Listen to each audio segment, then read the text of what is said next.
Hey guys, Neomis here. Now, I thought I'd put up a quick video. Lots of things have been happening over the last 12 hours.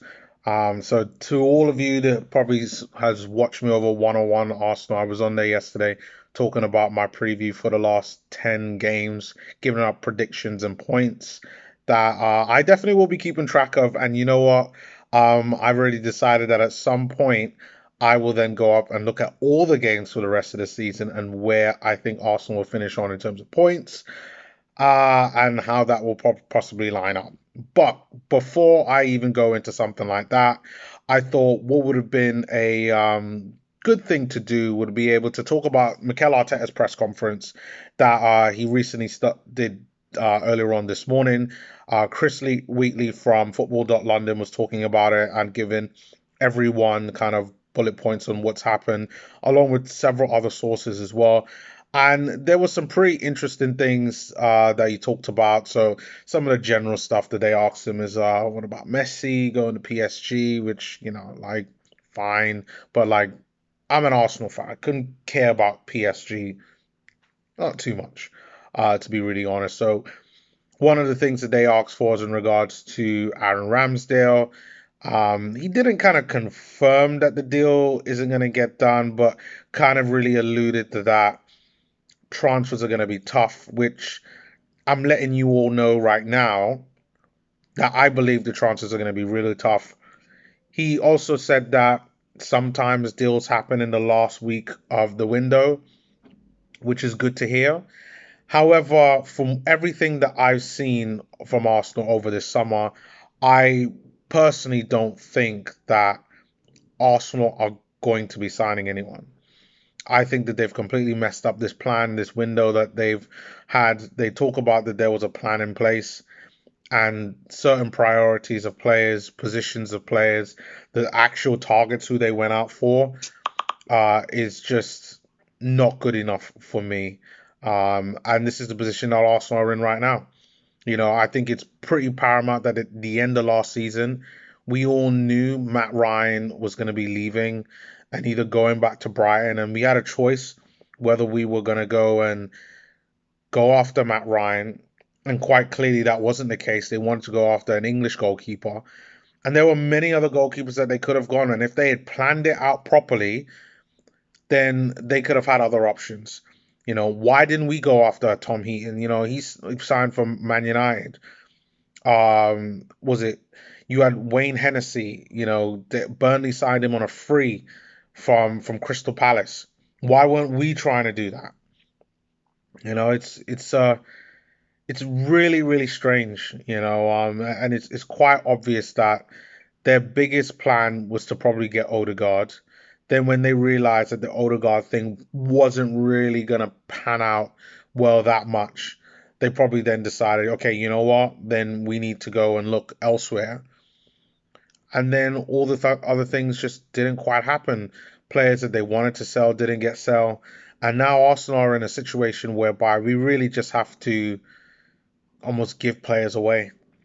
And now when I'm looking back at I think it was 13 or 14 million that was offered for Bellerin, that actually would have probably have taken that. Kolasinac, you probably let go for free. Xhaka, 15 mil, you probably now look back and now be like, yep, let that one go. Because as of right now, we are three players over the limit to even register.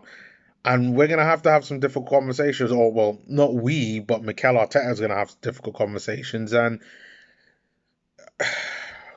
really frustrating, with everything that's going on with Arsenal right now. But within that press conference, a lot of journalists asked questions on besides signing and what that's going to look like. And one of those in particularly was about where he thought Arsenal would finish. And this is what he said, and I quote. This is from this is a tweet out by Connor Hume, with a video, and the quote is from Arteta. Our goal is to get the best version consistently that's going to bring us closer to win football matches. So no position, but just about consistency. And don't get me wrong, I really I agree with them and when he means about consistency, but give us a number on that. Arteta knows that his job is on the line. If he gives a number and Arsenal don't make it, and he doesn't believe that Arsenal don't make it, and that's why he didn't say it,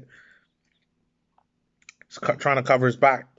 He doesn't want that to be used against him if things don't work out. And if that is the type of mentality that's going on right now for Arsenal, I could tell you one thing, that for me, I think we're screwed. I don't like what I see, and I think that the situation right now could be a hell of a lot better with the better manager in place. But right now we've got Mikel Arteta, and he has to put things right. And that first game against Brentford is so important. And if you were on the 101 Arsenal stream yesterday, and we went through all the games. First it's Brentford, then it's Chelsea, then it's Man City. I'm going with 3 points for Brentford. I put 2-1 on a video that I did a couple of days ago. But if the worst case scenario happens, if we were to lose that game against Brentford, we could lose the first 3 games of the season before we even get to September. Arteta has to get things going. We have to start off well. And even though you might say a draw might not be the worst result in the world, we need the 3 points, because the next 2 games after that, I'm not giving Arsenal a prayer in that game. So let's get the 3 points and let's keep it going overall. Mikel Arteta also confirmed that Thomas Partey is going to be out for a while. The prediction is, let me look at it here, is that it's going to be late August that he'll be back, and then Nketiah and Gabriel should be back early September with coming back from their injuries as well. So it's going to be interesting. Who are we going to play instead of Partey? For me, has to go with Sambi Lokonga to kind of play in that midfield. And, as much as I believe that Mikel Arteta loves Xhaka, I could probably see Sambi and Xhaka in that midfield. I think it's the wrong midfield overall, because for me, Xhaka gets done on the turn a bit too much. For me, I think Sambi's enough a creator to be able to do that, and supporting him should kind of be the principal and paramount thing that Arsenal should be focused on. And I think probably someone like an El Nene would have been a better option there. But nevertheless, tomorrow is going to be an interesting day. Will we still have Joe Willock, who he also talked about as well? Didn't really go into too much about is he staying or is he going, but did say that the future is all in Joe Willock's hands, which is the story that's been reported, in that it's really up to Joe to accept an offer that's been presented. And right now, at least as far as I've heard, is that Joe Willock isn't happy with personal terms and could be staying, which I'm not gonna lie. I said in my last video that I'd be really up for that. I'm really happy about that, because I think that we need Joe Willock, and I think it's just stupid for Arsenal to believe that they can't get a use out of Willock. I think it's ridiculous. I think we've mismanaged our money, and as much as I like Ben White and I think that he could provide value, he wasn't what we needed. We needed to go in for Basuma and get the midfield sorted, along with Sambi Lokonga, in my opinion. And we didn't do that. We needed more of a goal threat. I don't think that we need not necessarily a number 10, but somebody that can potentially play there if need be. But for me, it probably has to be like somebody that could definitely play wide and score goals, is what I would have gone for, because I know that Saka could play at a number 10 if need be. I know that Pepe could play at a number 10 if need be. So I'm not worried about that. And you know what? With Willock staying, Willock could potentially play as a number 10. So there are options. Might not be the options that Arsenal want, but if Arteta gets the structure of the team right, Arsenal will be fine. But one of the other topics I think around Joe Willock um, is it still going to get done before the end of the transfer window? Arteta said he doesn't know, but they're working hard on it and they've done all that they can. But nevertheless, I hope he stays. I hope we do bring in signings. I am not saying that we will because I don't think it's going to happen.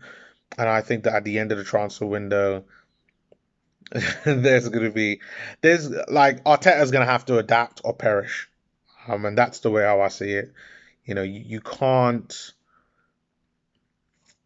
you can't just plan as badly as Arsenal have and not suffer for it. And I think that we, the fans, are naturally going to suffer. And I think Arteta's going to suffer unless he changes. But let's rally behind the team. Let's get things going. And I am 1,000% positive that if we set out the right team, that Arsenal could beat Brentford. Let's start off on the right foot because we got some games after that I'm not putting Arsenal to win overall, but let's see what happens. So, guys, leave your comments below on how you think the game is going to go. What do you think about the press conference? If you have seen it or haven't seen it, based on Arteta's comments, we got one day to go, and that will be the start of final judgment for Arteta. So let's see what happens, and I'll see you all in my next video, which should be in the link below.